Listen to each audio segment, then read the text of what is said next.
Hello दोस्तों, hello soul family. हाय, कैसे हैं आप लोग? दोस्तों, कैसे हैं आप लोग? और शिवरात्रि के बाद आपका कैसा चल रहा है? यानी कि आप अब कैसा फील कर रहे हैं? आई नो ये टाइम जो था ये बहुत उथल पुथल भरा था आप लोगों के लिए। बहुत सारे एनर्जी शिफ्ट रहे हैं इस टाइम पर। सो आई कैन अंडरस्टैंड। और अब मैं देख सकती हूँ या समझ सकती हूँ कि अब थोड़ी थोड़ी एनर्जीज आपकी सेटल डाउन होना जो है स्टार्ट हो रही है।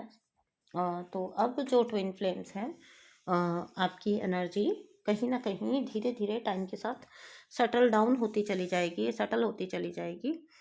और इसी के रिगार्डिंग ये जो है शॉर्ट रीडिंग है, जो इस टाइम पर डिवाइन मैस्कुलिन की करंट सिचुएशन है उसके बारे में है। क्योंकि आफ्टर शिवरात्रि मैं चाहती थी कि मैं देखूं कि एनर्जी क्या है डिवाइन मैस्कुलिन साइड में।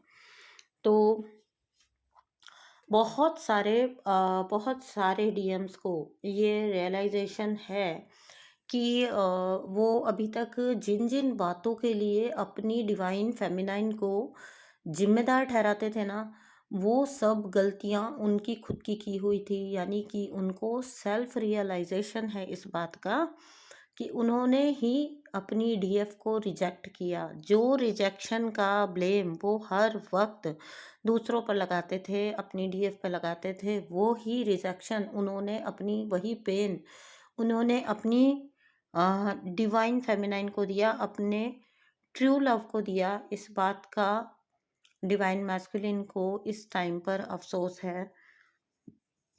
ये रीडिंग सबके साथ रेजोनेट हो ये ज़रूरी नहीं है, लेकिन बहुत से लोग इस एनर्जी से रेजोनेट करेंगे।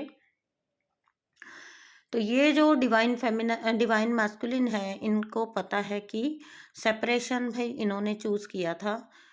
ये डिवाइन फेमिनाइन की चॉइस नहीं थी। तो अभी ये ऐसी कंडीशन में फंसे हुए हैं कि ये ब्लेम भी नहीं कर सकते हैं, जो कि इनका ईजीएस्ट वे था ऑफ एस्केप ना, कि ब्लेम करके निकल जाना।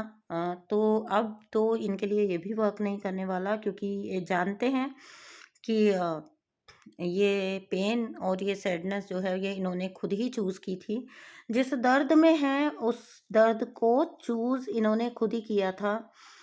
और इन्होंने खुद ही अपनी डिवाइन फेमिनाइन को, ये जो मैस्कुलिन रहे होंगे डिवाइन मैस्कुलिन, इन्होंने खुद ही अपनी डिवाइन फेमिनाइन को पुश किया था अपने से दूर जाने के लिए। तो कुछ कुछ ऐसी हरकतें इस डिवाइन मैस्कुलिन ने उस टाइम पर की होंगी, जो कि ना चाहते हुए भी डिवाइन फेमिनाइन को उस टाइम के लिए इनसे दूर जाना ही पड़ा था।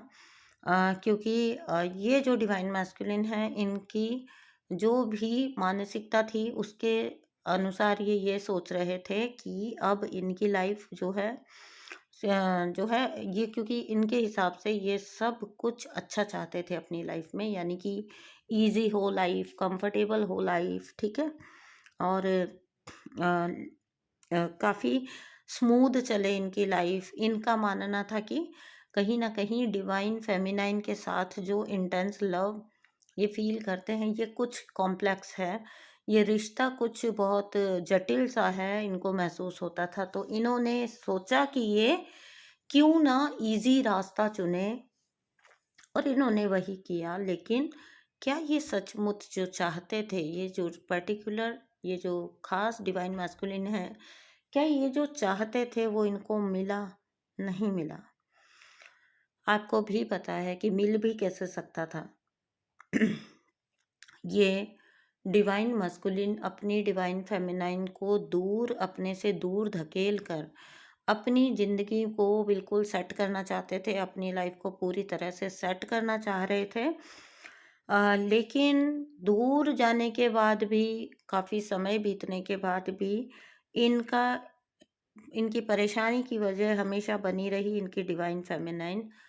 क्योंकि बैक ऑफ द माइंड हमेशा डिवाइन फेमिनाइन का चलना, बाहर कितना भी अट्रैक्शन हो, बाहर के इतने अट्रैक्शंस के बावजूद अंदर का वो जो रीतापन और वो जो खालीपन इनको महसूस होता रहा,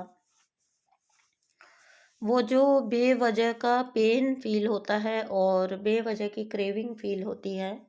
तो ये चीज़ें जो है ये मिलकर एक डिवाइन मैस्कुलिन को और ज़्यादा तंग करती हैं। जहाँ वो सुकून की तलाश में जाते हैं, वो दुगना तंग हो जाते हैं, ज़्यादा तंग हो जाते हैं। तो ये खालीपन उनको परेशान करता है, ये खिंचाव उनको परेशान करता है। ये अपनी डिवाइन फेमिनाइन का हर वक्त का ख्याल उनको परेशान करता है। कहीं न कहीं थर्ड पार्टी की जो फेक रियलिटी उनको दिखाई दे रही है, और फिर वो ऐसे में नेचुरली उनके दिमाग में हर वक्त अपनी थर्ड पार्टी का कंपैरिजन अपनी डिवाइन फेमिनाइन के साथ चलता रहता है, ना चाहते हुए भी चलता है, ऑटोमेटिकली चलता है। तो ये भी एक चीज़ होती है जो इनको बहुत तंग कर रही है, इस डिवाइन मैस्कुलिन को अभी के टाइम पर। और साथ ही साथ जो है मैं यहाँ पे देख पा रही हूँ कि ये डिवाइन मैस्कुलिन पूरी तरह से अपनी ज़िंदगी में स्टक हैं, क्योंकि उनके लिए कुछ भी वर्क नहीं कर रहा है। प्योरिटी के साथ रहना क्या था, प्योरिटी का के पास रहना कैसा होता है, एक प्योर सोल के पास रहना कैसा होता है। और जब आप किसी फेक पर्सन को चूज़ करते हैं, जब आप रॉन्ग डिसीजन लेते हैं, तो आपको पता चलता है कि आपने कुछ गलत चुन लिया। अब ये डिवाइन मैस्कुलिन इस बात को समझ पा रहा है कि क्यों उसकी लाइफ में उसको कहीं भी कोई ग्रोथ नहीं मिल रही है, यहाँ तक कि वो हर जगह पर फंसा हुआ क्यों फील कर रहा है, ये अब इस डिवाइन मैस्कुलिन को समझ आ रहा है।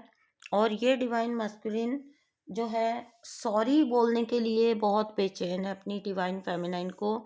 ये सच में अगर इस टाइप का डिवाइन मैस्कुलिन है जिसने अपनी डिवाइन फेमिनाइन को इतना तंग कर दिया था कि डिवाइन फेमिनाइन के पास दूर जाने के अलावा कोई रास्ता ही नहीं बचा था, और फिर इसने बहुत इजी लाइफ चूज़ की थी, इसने बहुत कंफर्टेबल लाइफ अपने लिए चूज़ की थी। अगर ये डिवाइन मैस्कुलिन आपका है तो आपको बता दूं, अगर ये आपसे कम्युनिकेट करने के लिए आता है तो ये डिवाइन मैस्कुलिन जो है ये सॉरी फील करने के लिए आएंगे आपकी तरफ, ये रिग्रेट वाली एनर्जी के साथ आ रहे हैं आपकी तरफ। तो एक जो आप लोग एक जो ओवर थिंक कर लेते हो कि ये तो एनर्जी लेने के लिए आ रहा है, उनकी खुद की भी मजबूरी को समझिएगा कि वो सिर्फ अपनी हरकतों के लिए फॉरगिवनेस चाहते हैं, सॉरी चाहते हैं। उनको एहसास होता है, वो भी इंसान है, उनके अंदर भी एक अंतरात्मा है जो कि उनको कचोटती है ना। और फिर खास तौर से जब वो आप ही की सोल का पार्ट है, तो अपनी सोल को जब दुख पहुंचाया, अपने अदर हाफ को जब दुख पहुंचाया, तो आप खुश किसी भी कंडीशन में रह ही नहीं सकते हो। तो यही चीज़ यहाँ पे इनके लिए वर्क कर रही है। ये डिवाइन मस्कुलिन अपनी ईगो को छोड़कर अपनी डिवाइन फेमिनाइन की साइड आएगा।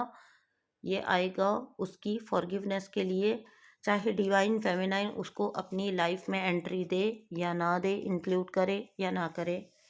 ये बस एक बार अपनी चीज़ें ये डिवाइन मैस्कुलिन एनर्जी कन्फेस करना चाहती है। थैंक यू सो मच दोस्तों फॉर लिसनिंग। अगर वीडियो आपसे रेजोनेट होता है तो प्लीज़ चैनल को सब्सक्राइब ज़रूर करिए और कमेंट्स लिखिए। एंड कमेंट्स में आप जो लिखना चाहे लिखिए, 1111 लिखिए, रीयूनियन लिखिए, जो आप लिखना चाहते हैं वो आप ज़रूर एक, अगर ये रीडिंग आपसे थोड़ी भी रेजोनेट होती है तो आप इतना कर ही सकते हैं कि एक कमेंट ज़रूर छोड़ के जाइएगा। थैंक यू सो मच दोस्तों। Bye bye.